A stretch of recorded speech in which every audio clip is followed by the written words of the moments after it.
You know, the child that I used to be is the man that I am today. And from day one, I always was loyal to my friends, my homeboys, my real homeboys. Y'all know where y'all live. Anyway, I was home. Things weren't looking so up for me. And, you know, they always say one scratch-off ticket or one phone call could change everything. So I don't play the lottery. So I laid by the phone all the time. Anyway, y'all, phone rung. It was my homeboy. He was right on time. What's up, boy?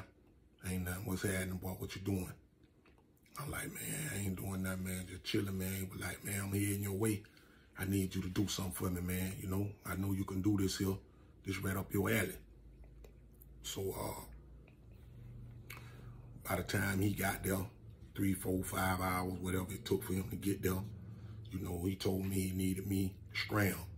So, you know, I went and grabbed a bag, y'all, got in the car with him. And, you know, we took off. And doing the takeoff, you know, he was telling me what he needed me to do. And it was going to be worth my while and his while. You know, so I told him no problem, I can make that happen. So, you know, he had a little thing, a little y'all waiting for me when I got there. So when I got there, I was in the house with him. You know, he made the call. And, you know, my thing was to just lay around and wait. Anyway, I went around the back of the house and crawled under the house. Crawled so far under the house that I got to like the front steps of the house.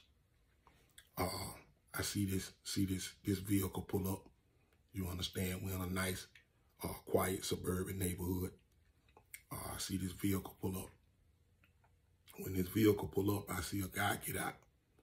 And when he was coming up the steps, I know, you know, obviously he didn't know I was underneath the steps.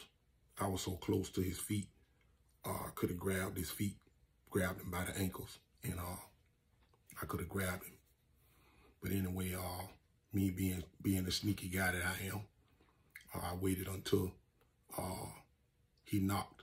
And when he knocked, by the time the door can close behind him, I emerged from up under the house. And I stuck my foot in the door. And when he saw me, needless to say, he was shook up.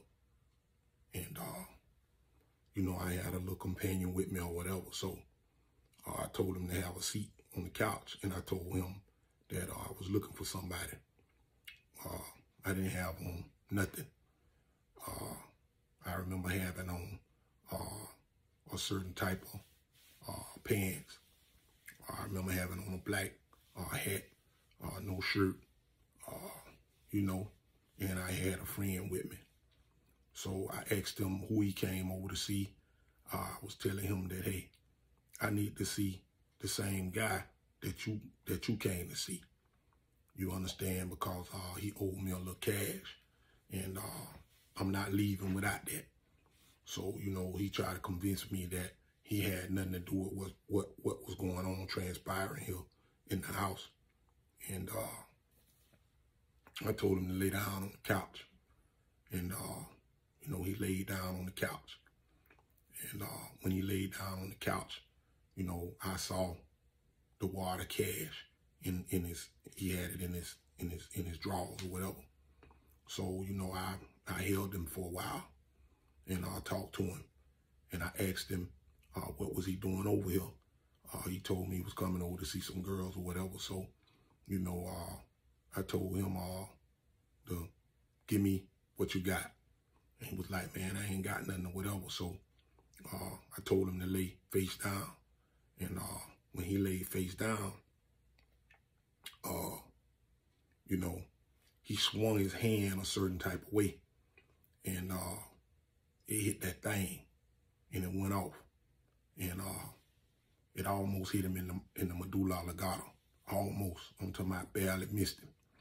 And, you know, if he could have seen the look on my face, he probably wouldn't have been so shook up. But anyway, I took his pants and I took his keys. I opened the door and threw his keys out in the front yard. That was the key for my guy to just wait in the truck for me until I can get through situating this deal here. But anyway, I got the money, and after I got his clothes, I came to the door, and bim, y'all, my guy was gone. He left me. So by me being in the middle of nowhere, not knowing where I'm at, I don't know to go this way or that way. I flipped a coin, an imaginary coin, and I took off left. I ran about 2 blocks. I got about, 8, 9 bands in my pocket. You can see it because it's in the left pocket. And then I got the thing in the other pocket. So I remember running behind his house. I don't know where I'm going, nothing. I just remember running behind his house, and I heard somebody call my name from the female gender, and I ran back and got in the car with them, and we took off. I went back, linked up with my guy. Obviously, we had a kind of comical discussion, but me being the stand-up guy that I am, I still cut the proceeds in half with him. I gave him 45 and I took 45.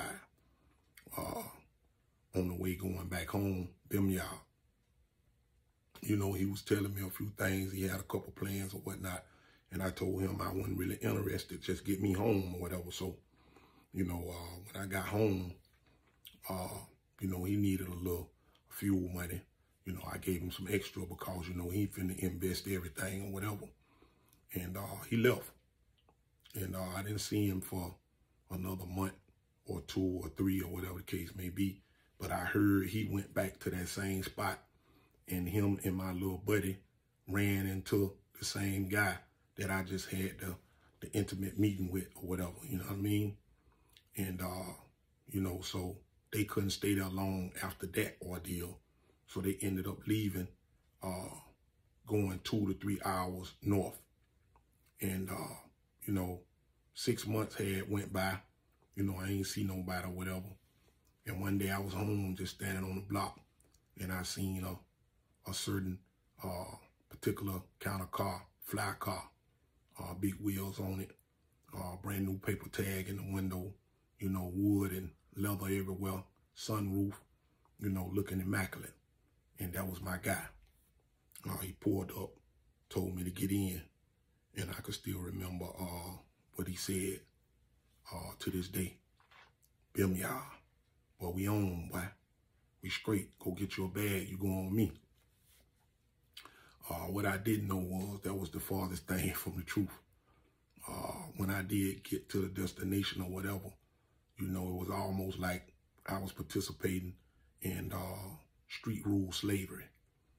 And, I never knew that a favor could turn into a dynasty.